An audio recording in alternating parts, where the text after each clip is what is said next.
जय हिंद दोस्तों। तो स्वागत है आप सभी का फिर से एक नए वीडियो में। तो आज की वीडियो में हम बात करेंगे वर्ब। वर्ब होता क्या है, वर्ब कहाँ से आया है, वर्ब किस भाषा का शब्द है। वर्ब को टोटल एकदम शुरू से अंत तक जानेंगे, तो आप लोग वीडियो में बने रहिए। तो वर्ब देखिए, वर्ब यानी क्रिया होता है। वर्ब लैटिन भाषा का शब्द है। इसका इंग्लिश रूप होता है एक्शन, इसका हिंदी रूप होता है क्रिया या क्रिया का रूप। और क्रिया या क्रिया के रूप को ही हम क्या बोलते हैं, काम। जैसे सीता पत्र लिखती है, तो पत्र लिखना, लेकिन काम का हुआ लिखने का, तो लिखना ही हमारा क्या हुआ, वर्ब हुआ। ठीक ना। सब्जेक्ट के द्वारा किया गया काम, कर्ता के द्वारा किया गया काम ही हमारा क्या है, वर्ब है। देखिए बोल रहा है कि a verb is an action और position of subject in sentence. Verb क्या है, काम है। क्रिया या एक्शन के मतलब बताए थे हम, क्रिया या क्रिया का रूप यानी काम। एक्शन मतलब काम। बेसिक देखिए, क्रिया कहने का मतलब कि a verb is an action, क्रिया क्या है, काम है। और पोजीशन स्थान है, ऑफ सब्जेक्ट, सब्जेक्ट यानी कर्ता का, इन सेंटेंस एक वाक्य में। तो इसका पूरा सीधा सीधा कहने का मतलब हो गया कि एक क्रिया एक काम है और सब्जेक्ट का स्थान है कहाँ, तो एक सेंटेंस में। बेसिक अब देखिए, हम दे दिए एग्जाम्पल दे दिए कि ही राइट्स ए लेटर, वह पत्र लिखता है, वह पत्र लिखता है। तो इसमें ही हमारा सब्जेक्ट हो गया, और राइट्स यानी लिखना, ये इसी का काम है। वह पत्र लिखता है, तो वह काम क्या कर रहा है, लिखने का, तो लिखना हमारा वर्ब हो गया। दूसरा में है दे आर प्लेइंग क्रिकेट, वे लोग क्रिकेट खेलते हैं। तो आर प्लेइंग इसमें वर्ब हो गया।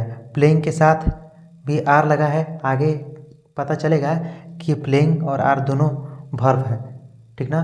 तो आगे सब पता चलेगा, आपको वीडियो में बने रहना होगा।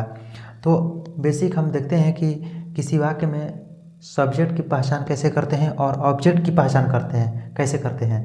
तो देखिए, किसी वाक्य में सब्जेक्ट की पहचान करने के लिए हम हु से प्रश्न करते हैं। हु यानी कौन। देखिए जैसे वह पत्र लिखता है, ही राइट्स अ लेटर ना, ही राइट्स अ लेटर।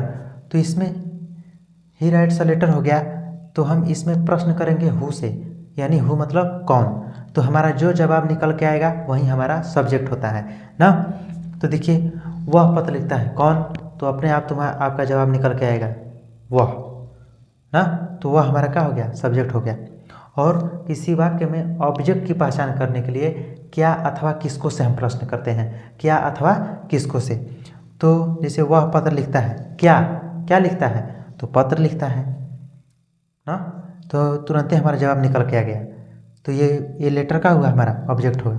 उसी प्रकार दे आर प्लेइंग क्रिकेट, वे लोग क्रिकेट खेलते हैं ना। तो कौन, तो वे लोग। तो किसी वाक्य में सब्जेक्ट की पहचान करने के लिए हम हु से प्रश्न करते हैं, तो तुरंत जो हमारा जवाब निकल के आता है वही हमारा सब्जेक्ट होता है। तो वे लोग क्रिकेट खेलते हैं, कौन, तो वे लोग, तो वे लोग हमारा सब्जेक्ट हो गया। और वही क्या क्या, तो क्या अथवा किसको से प्रश्न करेंगे तो हमारा ऑब्जेक्ट आएगा, क्या या क्रिकेट। तुरंत हमारा जवाब आ गया क्रिकेट, तो क्रिकेट हमारा क्या हो गया, ऑब्जेक्ट। ठीक है। तो आप लोग इसका स्क्रीनशॉट लीजिए या उतार लीजिए, वीडियो स्टॉप करके आप उतार सकते हैं और हम आगे बढ़ते हैं। तब तक आप इसका स्क्रीनशॉट लीजिए।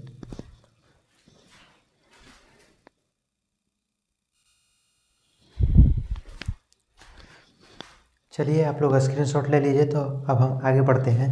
बोल रहा है कि सामान्यतः जिस हिंदी वाक्य के अंत क्रिया के अंत में ना लगा हो तो उसे हम क्रिया की श्रेणी में रखते हैं ना। सामान्यतः जिस हिंदी वाक्य के क्रिया के अंत में ना लगा हो तो हम उसे क्रिया की श्रेणी में रखा जाता है या रखते हैं। बोल रहा है गो मतलब जाना, अंत में ना लगा है। COM कम मतलब आना, रेड मतलब पढ़ना, रन मतलब दौड़ना। यानी कि जिस हिंदी वाक्य क्रिया के अंत में ना लगा है तो हम उसे क्रिया की श्रेणी में रखते हैं ना। आगे बढ़ते हैं। बोल रहा है कि am, is, are, was, were से व्यक्ति या वस्तु की दशा अवस्था का बोध होता है। जैसे वह किसान है, तो उसकी दशा है, उसकी अवस्था है कि वह किसान है ना। देखिए कर रहा है आई एम ए स्टूडेंट, मैं एक छात्र हूँ। मेरी अवस्था भी कैसी है, छात्र की है। ही इज ए डॉक्टर, वह एक चिकित्सक है ना। उसकी दशा या अवस्था कैसी है, शिक्षक की है। ठीक ना। हरी वाज लेट, हरी देर से था ना, तो हरी की अवस्था क्या है, वह देर से था। चलिए इसका स्क्रीनशॉट लीजिए, हम आगे बढ़ते हैं।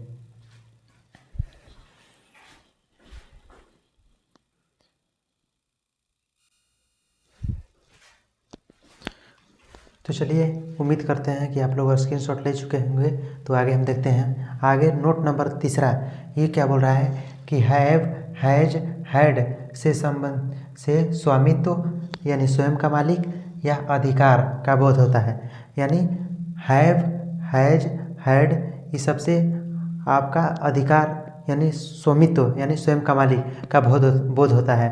बोल रहा है कि आई हैव ए पेन, मेरे पास एक कलम है, तो उस कलम का मैं मालिक स्वयं हूँ, उस कलम पे मेरा अधिकार है, ठीक ना। तो हैड, हैव, हैज, हैड क्या दिखाता है, अधिकार दिखाता है। बोल रहा है ही हैज ए बैग, उसके पास एक झोला है। वी हैव ए कार, हम लोगों के पास कार है। Tom had a box, Tom के पास बक्सा था ना, तो उस बक्से पर अधिकार किसका था, टॉम का था। तो ऑब्वियसली इसमें हैव, हैज, हैव, हैड ये सब क्या है, वर्ब है, ठीक ना। इतना स्क्रीनशॉट लीजिए। उसके बाद आगे हम वर्ब की परिभाषा अब यहाँ से क्या तैयार होती है उसके बाद हम बात करते हैं। और आप लोग वीडियो में बने रहिए, अंत तक देखिएगा।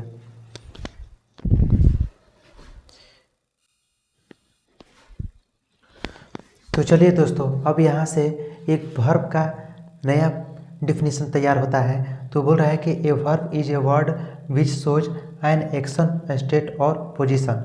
कह रहा है कि a verb is a word, verb एक शब्द है, विच शोज जो जिसका जो दिखाता है, दर्शाता है, प्रदर्शित करता है, एन एक्शन काम, एन एक्शन मतलब कोई काम, स्टेट और पोजीशन पोजेजन, स्टेट और पोजेजन स्वामित्व या अधिकार।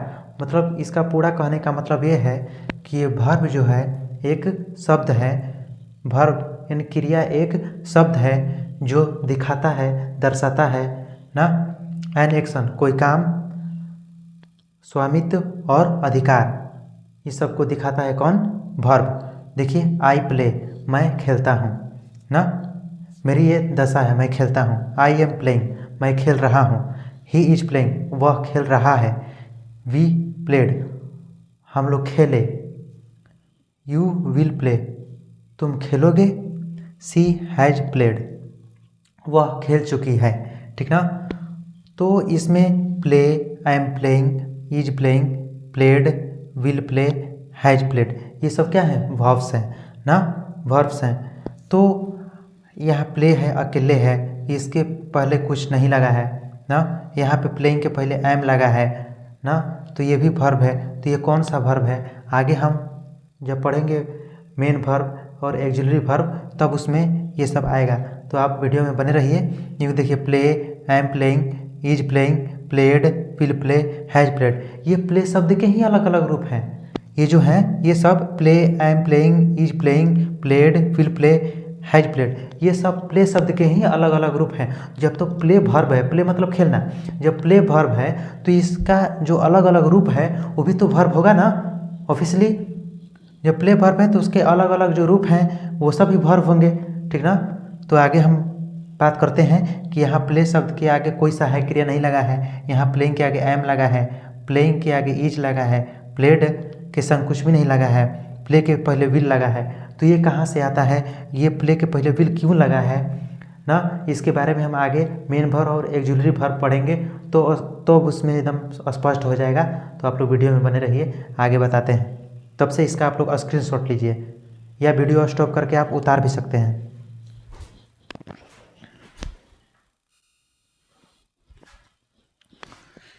चलिए दोस्तों, तो मैं उम्मीद करता हूँ कि आप लोग पीछे स्क्रीनशॉट ले चुके होंगे।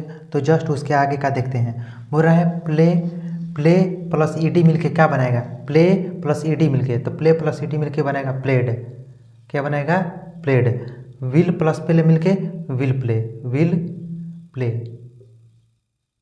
ये बना देगा। अब देखिए I am play plus I N G मिलके I am playing, I am playing ये बना लेगा। और हैज प्ले प्लस इडली मिलके हैज प्लेड, हैज प्लेड, ये बन जाएगा। ठीक ना। तो आप लोग भी ऐसे बना लीजिए। उसके बाद देखते हैं, बोल रहा है कि ये verb is sometimes different word. Verbs के विभिन्न रूप होते हैं तथा प्रत्येक रूप जो विभिन्न रूप है वो भी वर्ब्स ही होता है। मैं प्ले का अलग अलग रूप बताया था, play, is playing, are playing, will play, ये सब प्ले शब्द का ही अलग अलग रूप था। अभी मैंने पीछे ही बताया है, यही जस्ट वही चीज़ लिखा हुआ है कि प्ले कहने का मतलब कि वर्ब के भी अलग अलग रूप होता है, विभिन्न रूप होते हैं। ठीक ना। V1, V2, V3, V4, V5 आगे हम लोग पढ़ेंगे। ठीक ना। तो बोलता है कि वर्ब का विभिन्न रूप होता है तथा वो सब विभिन्न रूप वो भी क्या होता है, वर्ब्स ही होता है। ठीक ना। तो इसका स्क्रीनशॉट लीजिए और इसको आप लोग भी बना लीजिएगा। आगे बढ़ते हैं। आगे हम लोग अब पढ़ेंगे काइंड्स ऑफ वर्ब। तो आप लोग इसका पहले स्क्रीनशॉट ले लीजिए और आगे बने रहिए।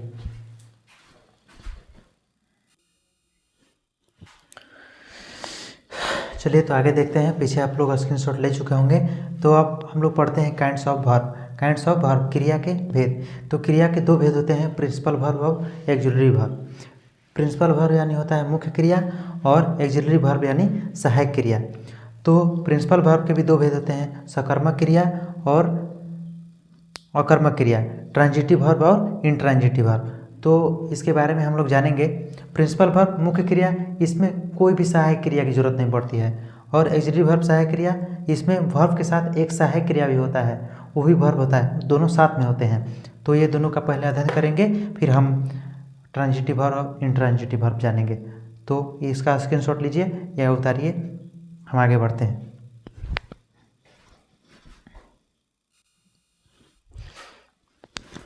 चलिए दोस्तों, तो हम बात करते हैं प्रिंसिपल वर्ब यानी मेन वर्ब। प्रिंसिपल वर्ब को ही हम मेन वर्ब, फुल वर्ब के भी नाम से जानते हैं। नीचे आपको लिखा हुआ है। चलिए हम बात करते हैं प्रिंसिपल वर्ब यानी मुख्य क्रिया के बारे में। तो मुख्य क्रिया के बारे में बोलता है कि a verb which is used without any helping verb is called principal verb. कह रहा है कि वैसी क्रिया जिसका उपयोग हम बिना किसी सहायक क्रिया के लिए करते हैं, बिना किसी सहायक क्रिया के बाद भी करते हैं, उसे हम क्या कहते हैं, प्रिंसिपल वर्ब यानी मुख्य क्रिया। बोल रहा है कि वी सिंग, हम लोग गाते हैं, ही रन्स, वह दौड़ता है, द गर्ल्स डांसेज, लड़की नाचती है, द बॉयज प्ले, लड़के खेलते हैं ना। तो कहने का मतलब कि सिंग अपने साथ कोई भी सहायक क्रिया नहीं लिया है, बिना helping verb, without any helping verb ना, बिना किसी सहायक क्रिया के है। सिंग अपने साथ किसी भी सहायक is, am, are, will, play, will, shall, can, could कुछ भी नहीं लिया है सहायक क्रिया के रूप में, इसलिए सिंग क्या है, प्रिंसिपल वर्ब है। रन्स, डांस, प्ले, ये सब के आगे कोई भी सहायक क्रिया हेल्पिंग वर्ब के रूप में कुछ भी नहीं है। ये अपने आप में स्वतंत्र है, स्वतंत्र ही होकर वाक्य को कंप्लीट बना दिया है, सेंटेंस को पूरा कर दिया है।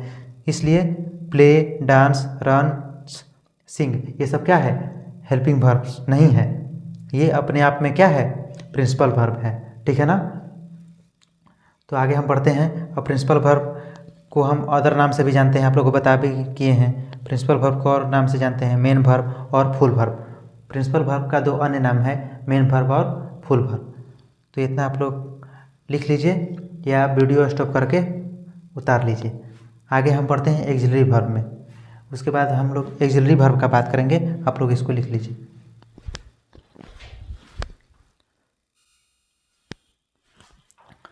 चलिए दोस्तों, तो हम आगे देखते हैं। ठीक ना। आगे बोल रहा है, अब हम लोग दूसरा पढ़ते हैं एक्सिलरी वर्ब। आप लोग का हम प्रिंसिपल वर्ब पढ़ा दिए, अब हम लोग पढ़ते हैं एक्सिलरी वर्ब। एक्सिलरी वर्ब यानी सहायक क्रिया। बोल रहा है कि a verb which is used with another verb to make tenses, to make passive voice and forming question is called an auxiliary verb. तो कह रहा है कि वैसी क्रिया जिसका उपयोग हम दूसरी क्रिया के टेंस बनाने के लिए, पैसिव वॉइस बनाने के लिए, कोई क्वेश्चन बनाने के लिए हम उपयोग करते हैं, उसे हम क्या बोलते हैं, एक्सिलरी वर्ब यानी सहायक क्रिया। बोल रहा है आई एम प्लेइंग, मैं खेल रहा हूँ। तो इसमें मैं खेल रहा हूँ, तो प्लेइंग के साथ, प्लेइंग तो प्ले वर्ब का रूप है, जब प्ले वर्ब है तो प्लेइंग भी वर्ब है, क्योंकि प्ले ही का रूप प्ले वर्ब V1 है, क्रिया का मूल रूप है प्ले ना। V1 जो होता है क्रिया का मूल रूप होता है, तो प्ले का ही V4 रूप क्या है, प्लेइंग ना। जब तो प्ले भी वर्ब है तो इसका रूप जो है वो भी वर्ब होगा, तो प्ले वर्ब है। लेकिन प्ले इसमें हम सहायक क्रिया की बात कर रहे हैं ना, तो साहब प्लेइंग के साथ कौन सा सहायक लगा है, इसके सहायता के लिए कौन आया है, एम। इसके सहायता के लिए, ये प्लेइंग की सहायता के लिए कौन आया है, एम आया है, ठीक ना, एम आया है। तो एम यहाँ पे क्या है, एक्सिलरी वर्ब यानी सहायक क्रिया। ही इज रीडिंग, वह पढ़ रहा है, तो वह रीड मतलब पढ़ना, और रीड का ही रूप है कौन सी, रीडिंग। तो रीडिंग जब रीड जो है क्रिया का मूल रूप है V1 और इसी का V4 क्या है, रीडिंग। तो ई तो वर्ब है ही, लेकिन इसके सहायक के लिए क्या आया है, ईज आया है। इसके सहायता के लिए क्या आया है, तो ईज आया है। तो ईज यहाँ पे क्या हुआ, auxiliary verb. She has written a letter, वह पत्र लिख चुकी है, तो उसके पत्र लिखने का काम पूरा हो चुका है, प्रेजेंट परफेक्ट टेंस। हम आगे बात करेंगे, इसके लिए पहले हम वर्ब के लिए जान लेते हैं, ठीक ना।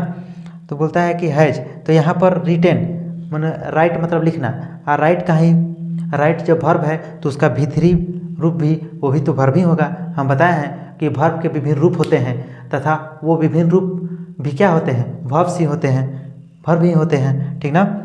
तो रिटेन की सहायता के लिए क्या आया है, हैज आया है, तो हैज क्या है, एक्सिलरी वर्ब है।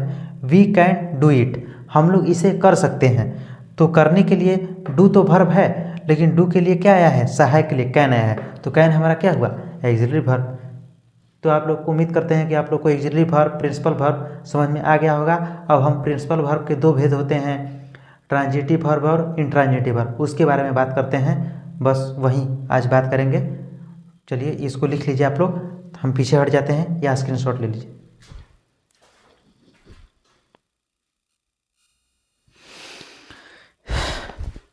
चलिए आगे हम देखते हैं। अब आता है ट्रांजिटिव वर्ब। ट्रांजिटिव वर्ब यानी सकर्मक क्रिया। उसके बाद हम लोग पढ़ेंगे इंट्रांजिटिव वर्ब यानी अकर्मक क्रिया।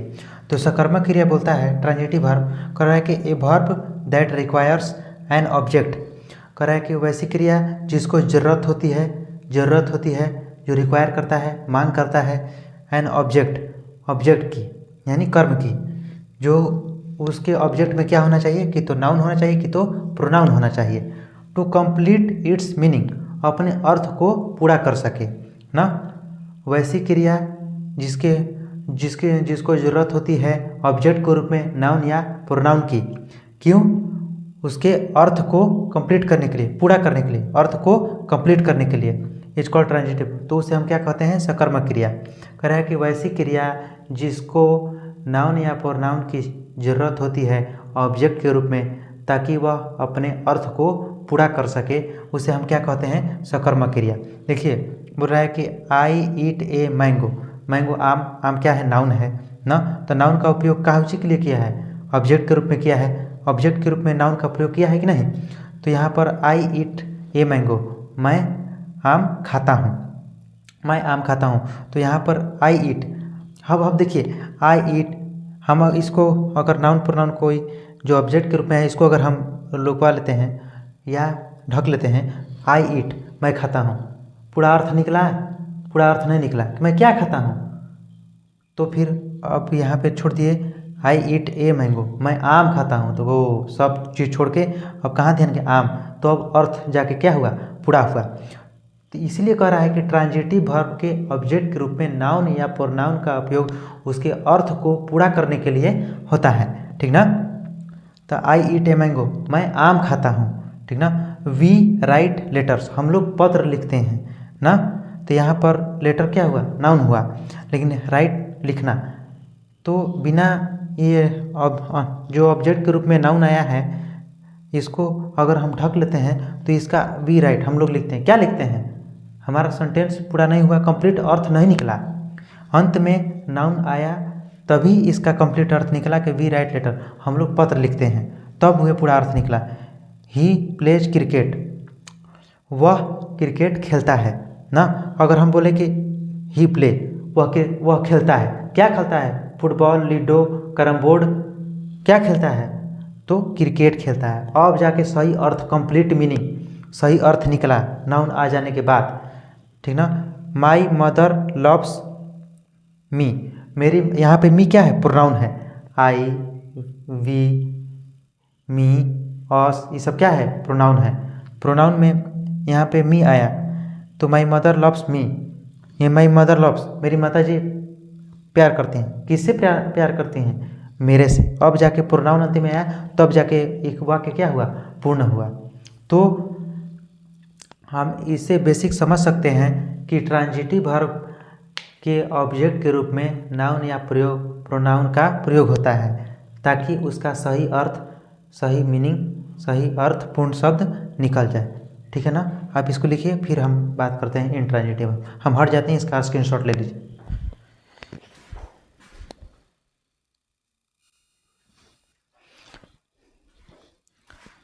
चलिए हम आगे देखते हैं इंट्रांजिटिव वर्ब।